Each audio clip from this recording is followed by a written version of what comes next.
Nucleophilic addition involving कार्बेनाइन। यानी बच्चों में इसमें क्या करना है, यहाँ पर you just need to do one thing कि हमारे पास जो अभी हम लोग बात कर रहे थे, चूंकि न्यूक्लियोफिलिक एडिशन की बात कर रहे हैं यहाँ पर, and that are basically involving aldehyde, ketone और acid halide और you can say esters, तो ये सारे के सारे इसी में इन्वॉल्व होंगे। इसमें बहुत सारे नेम रिएक्शंस हैं एंड पर्टिकुलरली जो जैसे एल्डोल हो गया, फिर हमारे पास एस्टरक्लेजन एस्टर है, तो इस तरह की जो इंपॉर्टेंट रिएक्शंस है दैट विल बी कंसिडरिंग, वो सारे रिएक्शन यहीं पे। So these are all involving carbanions की हम लोग चर्चा करेंगे यहाँ पर। सो प्राइमरली यदि हम देखें यहाँ पर कि लाइक जैसे कार्बेनाइन बनता कैसे है, so we have a simple method like this one, हमने ऑलरेडी ये पढ़ रखा है कि एल्डिहाइड और कीटोन्स के जो अल्फा कार्बन होते हैं, these alpha carbons are basically acidic है ये वाला, so this is acidic. Similarly यदि आपने एसीटोन ले रखा है तब भी ये वाला एसिडिक है। सिमिलरली यदि मैंने यहाँ पर मान लो ये C double bond O OET ले रखा है तो भी ये वाला हाइड्रोजन क्या होगा, एसिडिक होगा। Similarly if I would have taken this one C double bond O double bond O, यहाँ पे ये डबल बॉन्ड O ले रखा है, ये वाला H कैसा है, ये एसिडिक है। तो these are all acidic hydrogen and these can be abstracted by a base. यदि मैं इसमें OH माइनस डाल दूं और इसके बदले मैंने यहाँ पर ये ले लिया लाइक इसमें सपोज हमने ये लिख लिया या फिर OET माइनस डाल दिया, तो क्या हो जाएगा यहाँ से, these of all of these would be abstracting। यहाँ पर एक और लिख लेता हूँ मैं यहाँ पर ये वाला like CH3 C double bond O CH2 और ये H, यहाँ पे O है, ये वाला C है, डबल बॉन्ड O है और ये CH2 और ये H है। So again if you take this one CH3 PH CH3 और CH3 COO minus, so again this OH minus would be taking out proton, तो यहाँ पे क्या बना देगा, कार्बेनाइन बना लेगा। यहाँ पर भी क्या बनेगा, कार्बेनाइन बनेगा। यहाँ पर भी क्या बनेगा, कार्बेनाइन बनेगा। यहाँ पर भी क्या बनेगा, कार्बेनाइन बनेगा। so OH minus है या OET है, so from that we can see इसमें आप OET लेंगे फिर तो OH minus होगा, फिर तो ये हाइड्रोलाइज होकर कुछ और बना देगा। बट जब हम OET इस वाले केस में लेते हैं यहाँ पर, so these all of these can form what, इन सब में क्या बना देगा, हमारे पास कार्बेनाइन बन सकता है। यहाँ पर इसके लिए OET माइनस ही लेंगे, can take out proton, so all of these are leading to formation of carbonyl, यानी यहाँ पर क्या बन जाएगा, in this case carbonyl would be formed here, यानी यहाँ पर C माइनस बन जाएगा, इसमें यहाँ पर माइनस बन जाएगा, इसमें यहाँ पर माइनस बन जाएगा, इसमें यहाँ पर माइनस बनेगा, इसमें यहाँ पर माइनस बन जाएगा, यूजिंग ऑल दीज। तो ये सब सारे जितने भी है हमारे पास, ये सारे के सारे क्या बन गए, कार्बोनाइन बन गए। और जब ये कार्बोनाइन बन जाता है फिर इसके बाद क्या होता है, इसमें न्यूक्लियोफिलिक एडिशन कराते हैं। Mechanism would remain same, mechanism बिल्कुल वैसे का वैसा ही रहना है। So what actually I did, हमने यहाँ पर किया क्या है, basically I have just shown you कि कैसे कुछ रिएजेंट्स में यदि हम लोगों ने OH माइनस या OET या और कोई बेस या फिर और भी हम कोई सब्सटेंस ले सकते हैं इसके बदले, multiple substances are possible. So out of कुछ कॉमन को मैंने यहाँ पे लिखा है। इवन यदि मान लो यहाँ पे NO2 लगा दिया और ये CH3 लगा हुआ है, मान लो ये हमने ये CH3 लिया है और ये NO2 लगा दिया, तो यस इसमें भी हो जाएगा। यहाँ पर कार्बोनाइन स्टेबल है, तो जहां कहीं भी स्टेबल कार्बोनाइन बन सकते हैं उन सारे केसेज में उसकी हम लोग बात कर रहे हैं यहाँ पर। And so for that these are all leading to generation of carbanion, इन सब में कार्बोनाइन बनेगा और जब ये कार्बोनाइन बनेगा तो यही कार्बोनाइन हमारे न्यूक्लियोफिलिक एडिशन में पार्टिसिपेट करेंगे। कैसे करेंगे, that is what we are going to see in the following part of the reaction. तो दीज आर ऑल कार्बोनाइंस हैं। अब इस कार्बोनाइन में जो रिएक्शन में सबसे पहला रिएक्शन हम लोग बात करेंगे, that would be aldol condensation. So the heading is aldol condensation, aldol condensation. Again फिर यहाँ पर एक थोड़ी सी प्रॉब्लम है in the sense general misconception है यहाँ पर, और उस मिसकंसेप्शन को हम लोग थोड़ा सा इलैबोरेट करते हैं, देन यू कैन जज कि एग्जैक्टली क्या थॉट होना चाहिए और क्या फैक्ट है, उन दोनों को हमें आपस में कोरिलेट करना होगा। So before looking at this one, aldol condensation, getting into details of this one, I would like to ask what is meaning of condensation, का क्या मतलब होता है, पहले मुझे उसको समझना होगा। And so I'll be just explaining the meaning of condensation here. So here again, the term we can say condensation जो हमने लिखा है यहाँ पर, ये term अपने आप में थोड़ा सा confusing है in the sense जब हम condensation बोलते हैं, so in that case this is defined, इसका जो definition है उस definition से ही हमें चीजों को elaborate करना होगा, उसी में हम लोग कुछ गलत कर जाते हैं. So please make sure कि जो आप condensation का definition देखें वो बहुत ही clear हो, बहुत ही simple हो और वो आपको समझ में आ जाए. ठीक है? And so let us define this way, कुछ ऐसे हम लोग इसको define करेंगे. So when I say saying condensation, this is defined as, तो condensation हम लोग कुछ ऐसे define करते हैं. Condensation is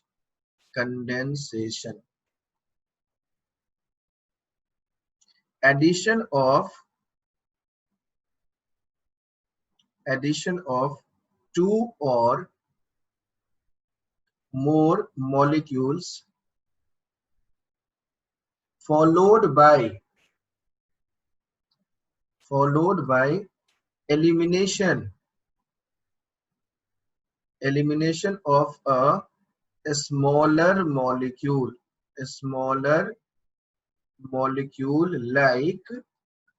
like it could be water, it could be ammonia भी हो सकता है, और it could be a smaller alcohol. यानी कहने का यह मतलब है कि जब भी हम लोग क्या करेंगे, दो और दो से अधिक मॉलिक्यूल्स को जोड़ेंगे, यानी पहला कंडीशन बच्चों यहाँ पे ये ध्यान रखना है आपको कि मॉलिक्यूल को जोड़ना तो है ही. जब मॉलिक्यूल आपस में जुड़ेगा, एडिशन होगा, जुड़ गया, तो जो मॉलिक्यूल बनेगा उसके बाद उसमें से एक हमें एलिमिनेट कराना है. वहां से हमें किसी ग्रुप को, स्मॉलर ग्रुप को हटाना है. तो उसमें से जब आप वाटर को या अमोनिया को या अल्कोहल को हटाएंगे तो जो कंपाउंड बनेगा हमारा, that compound would be called, उसको हम क्या कहेंगे, कंडेंसेशन प्रोडक्ट कहते हैं या कंडेंसेशन हम लोग बोलते हैं. So condensation is essentially involving two process. पहला प्रोसेस है एडिशन और दूसरा प्रोसेस है एलिमिनेशन. सो एडिशन भी होना चाहिए, एलिमिनेशन भी होना चाहिए. एडिशन दो और सेम मॉलिक्यूल ले लिया या डिफरेंट मॉलिक्यूल ले लिया, इसमें से वाटर मॉलिक्यूल हमने एलिमिनेट कर दिया, तो वो कंडेंसेशन कहलाएगा. अब हमने यहाँ पे लिखा है एल्डोल कंडेंसेशन. तो एल्डोल जब हमने लिखा है यहाँ पर, aldol is obviously, aldol is basically made up of two words. Aldol is coming from, वैसे ये अपने आप में मिस थोड़ा सा कंफ्यूजिंग वर्ड है, aldehyde plus alcohol. Aldehyde plus alcohol.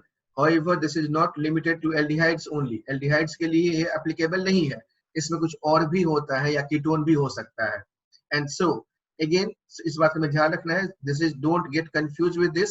It is not essentially aldehyde. It may be ketone also. It may be ketone also. Ketone also. अब यहाँ पर सवाल ये है कि ये कौन सा एल्डिहाइड हमें देगा और कौन सा एल्डिहाइड नहीं देता है, कौन सा कीटोन देगा, कौन सा कीटोन नहीं देगा. इसमें एक बहुत ही सीधा सा फंडा है बच्चों, आपको ये याद रखना है. पहली बात जो इसमें ध्यान रखना है कि एल्डिहाइड और ketones having alpha hydrogen, aldehyde oblique ketones having alpha hydrogen. Alpha hydrogen जब हम कहते हैं तो अल्फा हाइड्रोजन का मतलब ये होता है कि जो भी हमारा फंक्शनल ग्रुप है उसके नेक्स्ट वाले कार्बन पर, यानी फंक्शनल ग्रुप से जुड़े हुए कार्बन पर हाइड्रोजन होना चाहिए. That is what we call alpha hydrogen. So there must be alpha hydrogen होना ही चाहिए. सेकेंड, अगेन एक फिर से एक छोटा सा क्वेश्चन है, ये क्वेश्चन थोड़ा सा कंफ्यूजिंग है. एंड रिमेंबर, जेई में अभी तक एसिड कैटालाइज के बारे में चर्चा नहीं की गई है, बट ऑलवेज ध्यान से देखना, थोड़ा बहुत कहीं कहीं पे आया है, लेकिन बहुत फुल फ्लेज्ड क्वेश्चन करके नहीं आया हुआ है उस तरीके से. सो मेक श्योर, यहाँ पर बच्चों इस बात का ध्यान रखना, यदि आपके माइंड में ये मिसकंसेप्शन हो कि ये एल्डोल जो होता है वो सिर्फ और सिर्फ बेसिक मीडियम में ही होता है, this is again a misconception, right, कि हमेशा बेसिक मीडियम में ही नहीं, एसिडिक मीडियम में भी हो सकता है. क्या होगा, कैसे होगा, that we will explore. So I just wanted to understand what is your idea. So here it is, we can write here aldehyde ketones having alpha hydrogen, presence of dilute base. Remember, यहाँ पर मैं एक word लिख रहा हूँ, यहाँ पर इसको हम लोग बाद में इलेबोरेट करूंगा मैं, but right now can take place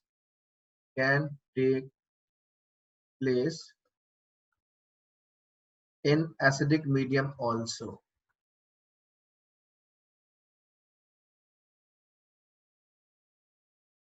अब ये can लिखा है हमने यहाँ पर, तो कैसे होगा, that will do, but most of the cases में हमें dilute base की ही जरूरत होती है. So this is what the most common thing we need to remember. So this dilute base is sufficient is to be there. Now aldehyde ketones having alpha hydrogen, dilute base होना चाहिए. यदि आप इसमें conc base ले लेते हैं तो फिर वो गड़बड़ हो जाएगी, उसमें क्या होगा, पॉलीमराइजेशन हो जाता है और रेजिन बन जाता है, यानी इनके presence of conc base, concentrated base यदि होगा हमारे पास, so in that case multiple condensation leading to, we can say, resin formation हो जाता है, वो रेजिन बना लेता है. देन फोर्थ एज, यदि दोनों मतलब दो मॉलिक्यूल के बीच में हुआ, two molecules, so we call it, इसको हम लोग क्या कहेंगे, दो मॉलिक्यूल के बीच में हुआ है, दैट इज कॉल्ड इंटर कहलाता है. इंटरमॉलिक्यूलर. अब दो मॉलिक्यूल में क्या ऑप्शंस हैं, दो ऑप्शंस हो सकते हैं, सेम है या डिफरेंट है. यदि सेम है तो हम लोग कहेंगे उसको सेल्फ कंडेंसेशन बोलेंगे. That is called same है, therefore it is called self condensation. Self-aldol condensation. The different है, so in that case different, तो उसको हम लोग कहते हैं क्रॉस aldol condensation बोलेंगे. aldol condensation. Then further हमने यहाँ पे टू मॉलिक्यूल्स लिया, इंटरमॉलिक्यूल विद इन द मॉलिक्यूल है, तो ये सेम और डिफरेंट हो गया, तो हमारे पास ये ऐसे ही आ गया. And then if it is within the molecule, यदि हमारे पास दो एल्डिहाइडिक ग्रुप्स हो, two CO group, and then उसमें यदि कंडेंसेशन होता है, then we call it intramolecular. और जब इंट्रामॉलिक्यूलर होगा, so this is cyclization होगा, so it is forming cyclic product बनाता है, cyclic बना देगा यहाँ पर. So we can say there are, इसमें क्या क्या पॉसिबिलिटीज है, एक तो इंटरमॉलिक्यूलर जनरल हो गया. देन जनरल टर्म मतलब ये है कि जब भी सेम या डिफरेंट मॉलिक्यूल्स उनके बीच में यदि कंडेंसेशन है तो उसको हम लोग कहेंगे इंटरमॉलिक्यूलर एल्डोल कंडेंसेशन कहेंगे. उसमें यदि दोनों मॉलिक्यूल सेम है तो ये सेल्फ एल्डोल हो जाएगा, यदि डिफरेंट है तो क्रॉस एल्डोल हो जाएगा. विद इन द मॉलिक्यूल है, यानी यदि एक ही मॉलिक्यूल के अंदर हो रहा है, that is called intramolecular aldol condensation कहलाता है, and that is leading to cyclic product बनाएगा. तो पहले हम लोग एक सिंपल सा एल्डोल कंडेंसेशन की बात करते हैं यहाँ पर. हाँ, इसमें एक और छोटी सी बात जो आपको बहुत बढ़िया से याद होनी चाहिए, दैट इज, यहाँ पर एक बात मैं बताऊंगा इसमें कि aldol is highly unstable. Aldol जो है हमारा वो अनस्टेबल होता है, aldol unstable and can't resist H plus, OH minus और heat. H plus के प्रेजेंस में, OH minus के प्रेजेंस में या हीटिंग से it loses H plus, loses H2O, and so it forms condensation product. तो हमेशा कंडेंसेशन प्रोडक्ट ही हमारा बनता है, ये ध्यान रखना है. कुछ केसेज में हम लोग एल्डोल को सेपरेट कर पाते हैं, that case I will take separately. वो जो केसेज है जहां पर हम लोग इसको सेपरेट कर सकते हैं वो थोड़ा सा अलग केस है, उसके बारे में हम लोग अलग से चर्चा करेंगे. And so let us have a look. First simple सा हम लोग एल्डोल कंडेंसेशन की बात करते हैं, उसी को एलैबोरेट करेंगे, चेक करेंगे, देखेंगे. And again I will be starting with basic medium में लेकर के मैं स्टार्ट कर रहा हूँ यहाँ पर. So the simplest one that we can take is the acetaldehyde, case of acetaldehyde. So when I take this acetaldehyde, which is this one, acetaldehyde,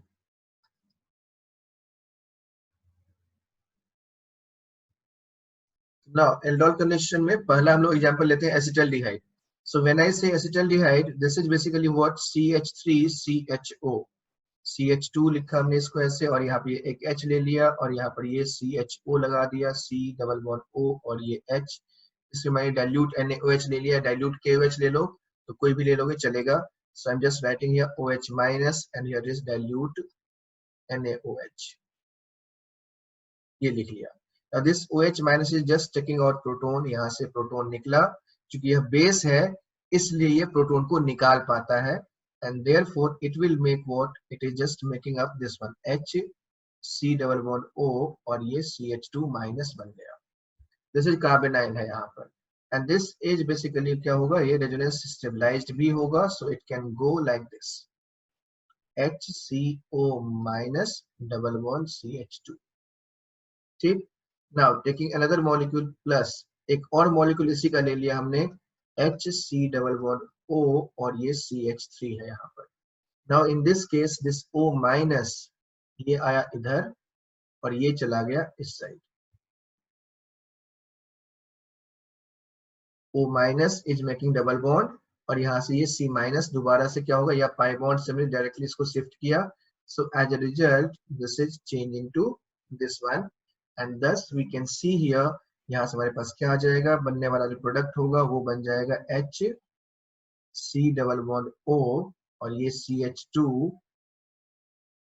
और ये C, और यहाँ पर ये क्या बन जाएगा O माइनस, और ये CH3 हो गया यहाँ से, और ये H है यहाँ पर. Now add water to this one. इसमें हमने H from H2O ले लिया, HOH से, ये वाला O minus is just taking out proton, and therefore it makes what? यहाँ से यदि हमने देखना है तो मैं इसको उल्टा लिखता हूँ यहाँ पर कुछ ऐसे, CH3 CHOH लिख लिया, then CH2 CH, और ये H लिख लिया, और यहाँ पर ये CHO बना दिया. Now here again have a look at this. इसमें से आपने यहाँ पर यदि H प्लस डाल रखा है या OH माइनस डाल रखा है और हीट कर रखा है, then what will happen? This H2O would be lost. यानी यहाँ से ये जो हमारा H2O है, ये H2O OH और ये वाला H, this would be losing out, यानी माइनस H2O हुआ. So this is leading to CH3 CH double bond CHO, ये वाला बन गया. अब बच्चे इसमें थोड़ा सा ध्यान रखना इस बात का आपको है कि जब हमने यहाँ से हटाया है, so this is called aldol. यही है हमारा एल्डोल, और हमने क्या लिखा है, एल्डोल्स आर अनस्टेबल. एल्डोल हमारा अनस्टेबल होता है. This can not be isolated in general. In general इसको हम लोग आइसोलेट नहीं कर सकते हैं. ठीक. So we need something else. So for that we can see in general हम लोग जो प्रोडक्ट लिखेंगे हमेशा कंडेंसेशन प्रोडक्ट ही लिखेंगे. तो देखो हमने क्या किया, यहाँ पर एक मॉलिक्यूल ये लिया, दूसरा मॉलिक्यूल ये लिया, दोनों को ऐड किया.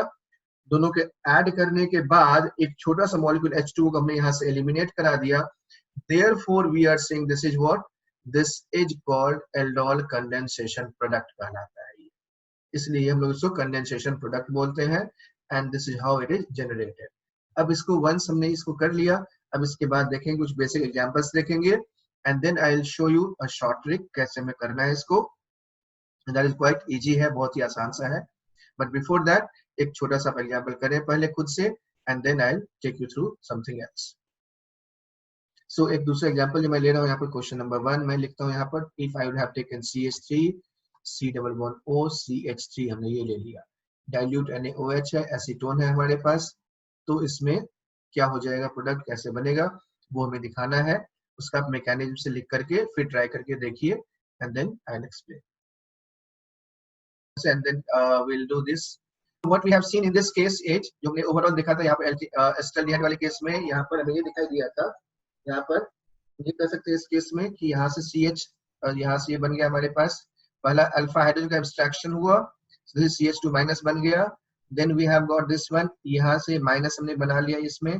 देखो बच्चा इसको थोड़ी मैं नेमिंग की बात करूँ तो ये वाला क्या है हमारा, दिस इज कॉल्ड, ये देखो इनॉल से यदि मैं H प्लस हटा दूं तो क्या बनता है, वो इनोलेट बन जाता है. एनाइंस को हम लोग 8 जोड़ते हैं So this is called enolate. Enolate. So this is called enolate anion भी बोल सकते हैं इसको. ये enolate anion resonance stabilized है. And then this is again attacking on this CO to form this one. यहाँ से पहले aldol बनेगा, फिर वहां से dehydrate करा दिया. So this is forming condensation product.